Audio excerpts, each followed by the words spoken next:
But, so we all play these games, and our society plays these games. But, Joe just mentioned about being in a conversation and the transformation of the heart. It's interesting.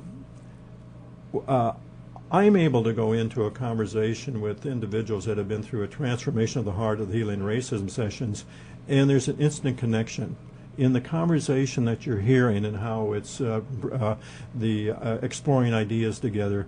There's an understanding that I don't find out of the conversations who somebody's just intellectualizing this experience of addressing the healing of racism.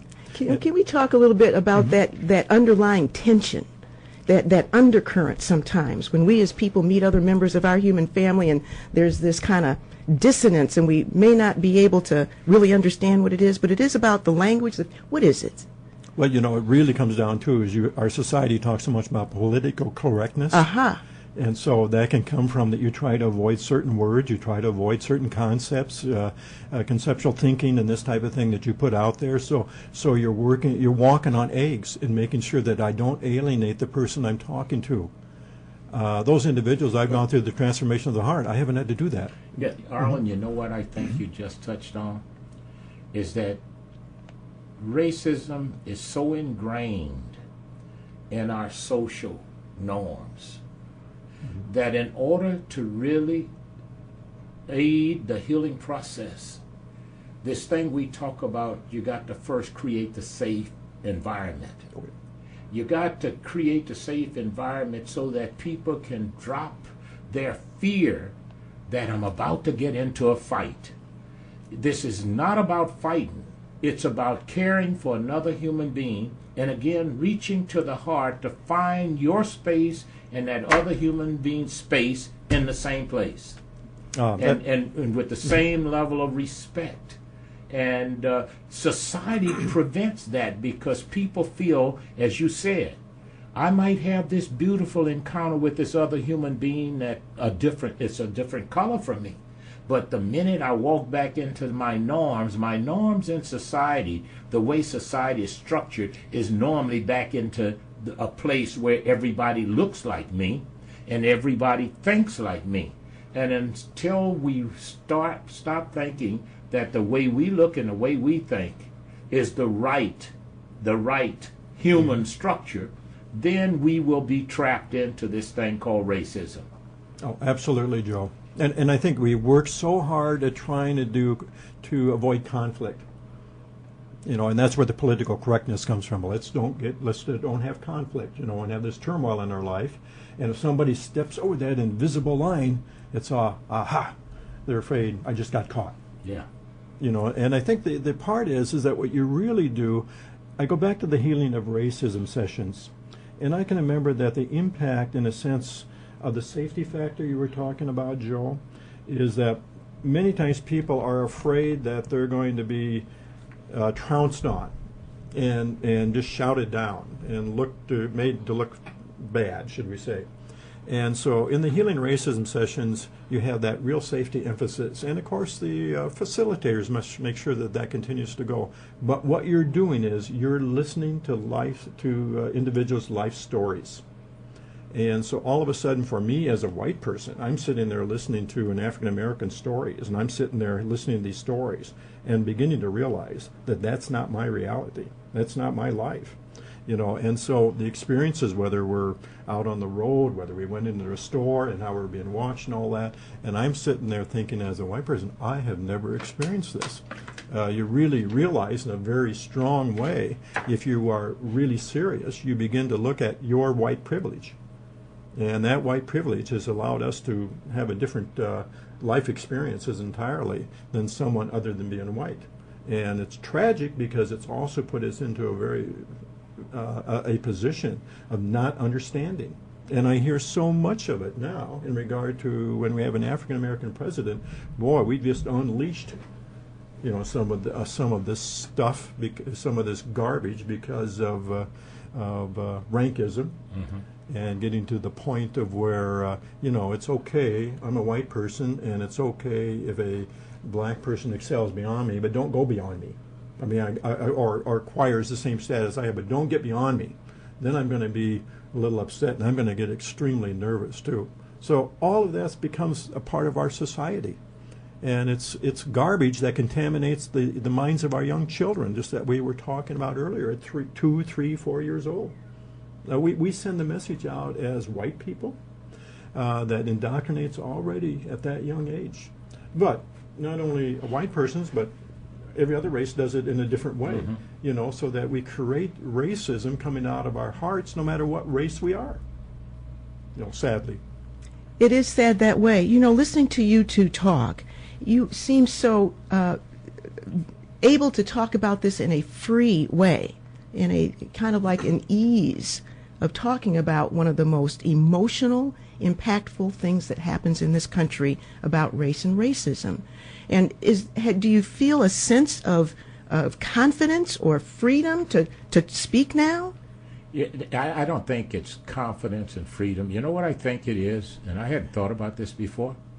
I think the more you heal, the less pain you feel. Oh, my goodness. The more That's you good. heal, the less pain you feel. The less pain you feel, the more you can accept about your fellow man sitting there. You know it is not about him cutting you down or you cutting him down. It's about the two of you looking for a new place to go together. I don't know what to say after that.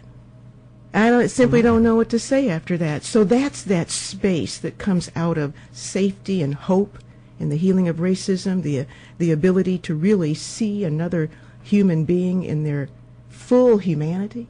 Is that what that is? Well, and you really end up enlarging your human family. Uh-huh. The friends you have, the people that you can trust, the people you can believe in, that are there for you, it is much, much larger, Sharon. You know, and from that perspective, it is free enough from your being able to talk about things that you know that can hurt other people. Yeah. And you understand it. There's an empathy that you have that comes from the transformation of being together, that whatever another human being experiences that is hurtful, that's taken away from you too.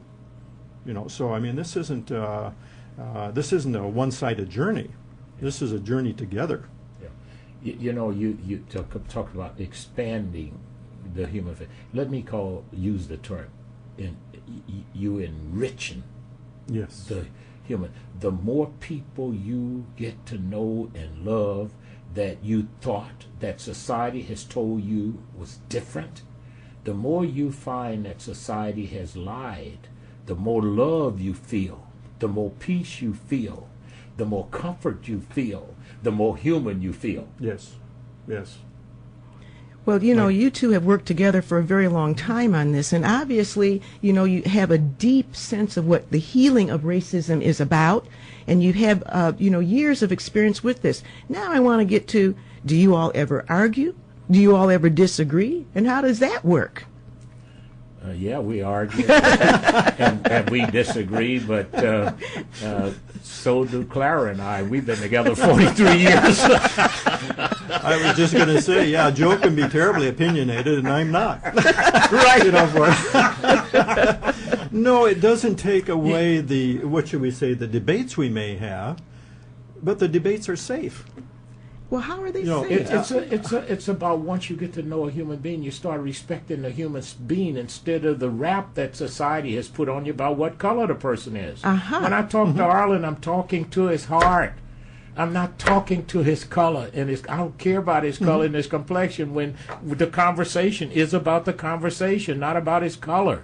And that's where you can get to when you get along the healing path to the point that a human is a human is a human. So is that what's on the other side? Well, and the conversations transcend. I mean, we end up having many different topics that we have conversations on. It just isn't on racism, and it just isn't, you know, in regard to any of our color. But those having gone through that experience of really loving your fellow man, your fellow your neighbor, I mean, you transcend in so many ways the type of things that prevent you from having a very healthy conversation, a very frank conversations in regard to, and the other person knowing that you're not attacking them. And that's a key factor, is that the other person knows that you respect them, you care about them, and you're interested in their opinion. So we all make mistakes all the time. This political correctness, does it go out the window when we really have an orientation to the healing of the heart? Is that what happens? So we are more forgiving of each other and our foibles? Is that what happens when you two have conversations? Sharon, I don't think it happens overnight. Uh-huh. You know, I mean, this is a journey, as I was saying earlier, and you you have to be on the journey and continue to travel and continue to look at yourself, you know, individually, so that you continue to address those things that contaminated you in the first place. You know, so that you grow, but you grow emotionally. You grow, you know, you grow intellectually by virtue of understanding what's going on. So you don't go into a cocoon and say, "Oh, here I am now. I'm healed." You know, this is a major journey, and you're going to be on it all your life because our society is going to drag you back into it every opportunity it can. I hope that you enjoyed this segment as much as we did here, because these two will help us and help themselves as well continue on this journey. So tune in next time for part 2 that's coming up next week to see what else Arlin Ness and Joe Stewart have to say about leadership and the healing of racism.